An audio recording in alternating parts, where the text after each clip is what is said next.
अस्सलाम वालेकुम। आज हम बात करेंगे नमाज के बारे में कि नमाज का पढ़ना और नमाज का छोड़ना कैसा है। सूरह निसा आयत नंबर 103 में अल्लाह सुब्हान व तआला इरशाद फरमाता है, फिर जब तुम ये नमाज तमाम कर चुको तो खड़े और बैठे और लेटे हर हालत में अल्लाह को याद करो। फिर जब तुम मुतमईन हो जाओ तो पूरे आदाब के साथ नमाज पढ़ो। बेशक नमाज का मोमिनों पर औकात मुकर्ररा में अदा करना फर्ज है। तो ये तो हम सभी लोग जानते हैं कि मुसलमानों पर 5 मरतबा नमाज फर्ज की गई है। नमाज बहुत इम्पोर्टेंट चीज़ है इस्लाम में। इस्लाम की बुनियाद 5 चीज़ों पर है और जो दूसरे नंबर पर आती है वो है नमाज। सही बुखारी हदीस नंबर 8 में रसूलुल्लाह सल्लल्लाहु अलैहि वसल्लम ने फरमाया, इस्लाम की बुनियाद 5 चीज़ों पर कायम की गई है। अव्वल शहादत देना कि अल्लाह के सिवा कोई माबूद नहीं और बेशक मोहम्मद सल्लल्लाहु अलैहि वसल्लम अल्लाह के सच्चे रसूल हैं, और नमाज कायम करना और ज़कात अदा करना और हज करना और रमज़ान के रोज़े रखना। अल्लाह सुब्हान व तआला अपने बंदों पर बहुत रहम करने वाला है। देखो अल्लाह ताला ने हम पर 5 वक्त की नमाज फ़र्ज की है, तो हमें चाहिए कि हम 5 वक्त की नमाज अदा करें।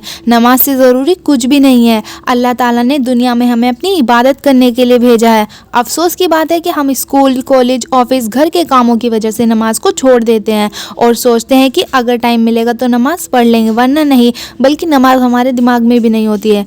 समझने की कोशिश करो, क्या हम लोग इतने बेकार हैं कि अल्लाह के आगे 5 वक्त सर भी नहीं झुका सकते? हमारे पास इतना भी टाइम नहीं कि अल्लाह की इबादत कर सकें। जब बात शादी में जाने की होती है, दावत खाने की होती है या घूमने जाना होता है, तो चाहे हम कितने ही बिजी क्यों ना हो, हम टाइम निकाल ही लेते हैं। लेकिन हमसे नमाज के लिए थोड़ा सा भी टाइम नहीं निकाला जाता। कितनी शर्म की बात है। हमारा अल्लाह हमसे सबसे ज्यादा मोहब्बत करता है और हम क्या कर रहे हैं? अल्लाह की नाफरमानी। प्लीज इस बात को समझो। शैतान तो यही चाहता है कि हम नमाज ना पढ़ें, रोजे ना रखें, ज़कात ना दें, अच्छे काम ना करें। शैतान हमसे गुनाह कराता है, अल्लाह की नाफरमानी कराना चाहता है। क्या हम शैतान को खुश करने के लिए दुनिया में आए हैं? नहीं ना। किसको खुश करना है हमने? किसको राजी करना है? अल्लाह सुब्हान व तआला को।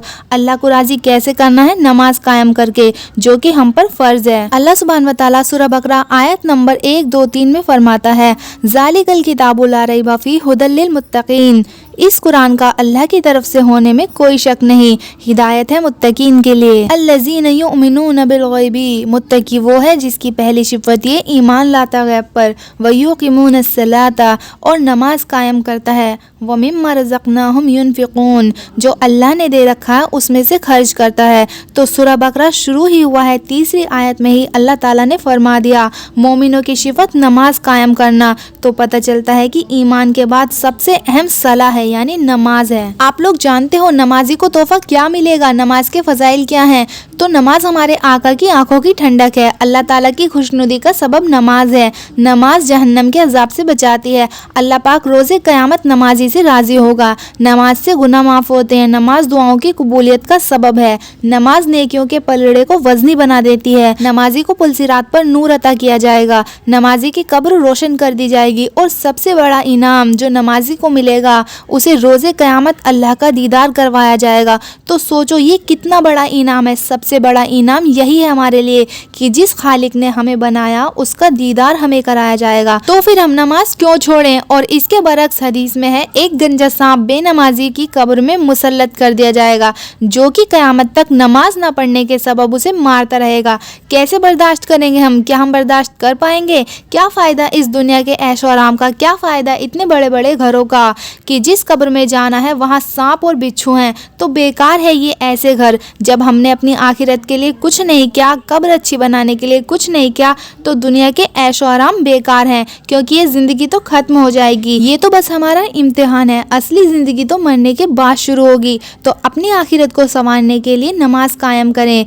तो जो लोग वजीफे तलाश करते हैं ना, वो सबसे पहले नमाज कायम करें। और जानते हो बेनमाजी के बारे में रसूलुल्लाह सल्लल्लाहु अलैहि वसल्लम ने अपने दोनों हाथों को मिलाकर बताया कि बेनमाजियों को कब्र ऐसे दबाएगी कि उसकी पसलियां टूट फूट कर एक दूसरे में पैवस्त हो जाएंगी। कैसे सह पाएंगे हम? तो नमाज ना पढ़ने के बहाने ना करो कि तबीयत ठीक नहीं, आज मन नहीं है, आज काम बहुत है, शादी में जाना है। किसी भी हाल में नमाज माफ़ नहीं है, लेकिन हम बहाने करते रहते हैं कि कल से नमाज पढ़ेंगे, और जब कल आ जाती है तो फिर आलस करते हैं कि कल से नमाज पढ़ेंगे, और यही करते करते हम बस टाइम बर्बाद कर रहे हैं। आज से ही नमाज स्टार्ट कर दें। और बहुत खुश नसीब होते हैं वो लोग जो नमाज نماز پڑھتے ہیں، اور ایسے لوگوں کو نماز کے بنا چین ہی نہیں آتا جو پکے نمازی ہوتے ہیں، جنہیں نماز کی ویلیو پتہ ہے، وہ نماز کبھی مس نہیں کرتے، اور جس دن تم نے نماز کی عادت بنا لی، نماز تمہاری زندگی کا حصہ بن جائے گی، اور جب آپ نماز پڑھو گے تو دیکھو گے یہ آپ کو خود فیل ہوگا کہ نماز میں کتنا سکون ملتا ہے، اور یہ وہ سکون ہوتا ہے جو آپ کو پوری دنیا میں کہیں بھی نہیں ملے گا۔